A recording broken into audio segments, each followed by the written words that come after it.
Напад, раскрвавени глави и вербални провокации зад решетките во Шутка. Предизвика политичко обвинување и обид за опозицијски упад во градската болница 8 септември.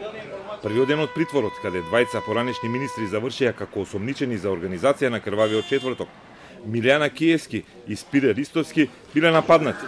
Од нивните семејства се исплашени за безбедноста. Знам дека имало контузии на главата и нешто со раката проблем. Дали за скршените се работи не сум сигурна, пошто немам детална информација. И навистина загрижена сум и вознемирена и за животот на сопругот.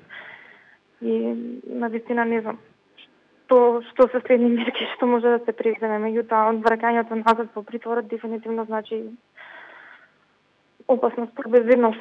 Навистина ги молам сите институции што можат да помогнат да се гарантира неговата безбедност. Значи, таа е загрозена во моментот. На само неполни 15 часа од кога он е тамо, он веќе е нападнат и постојат информации дека ова сето ќе продолжи. Од затворот Скопје гарантираат за безбедноста на притворениците. Првин се огласија со соопштение во кое вела дека и Ристовски и Јанакиевски вербално провоцирале во две засебни прошетки пошто биле нападнати и им била пружена лекарска помош.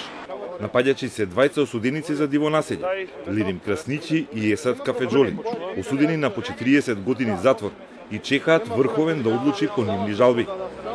Потоа во изјава за медиумите, раководството на затворската управа го осуди насилството и најави целосна истрага.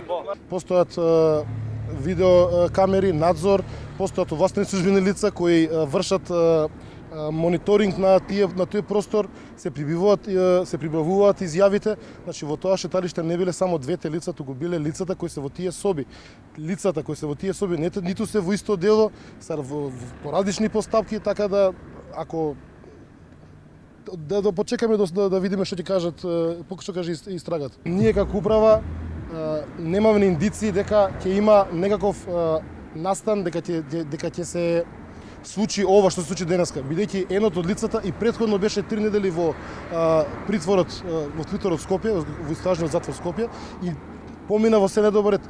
Милијана Киевски имал повреди на главата и на раката и барал да биде префрлен во болница.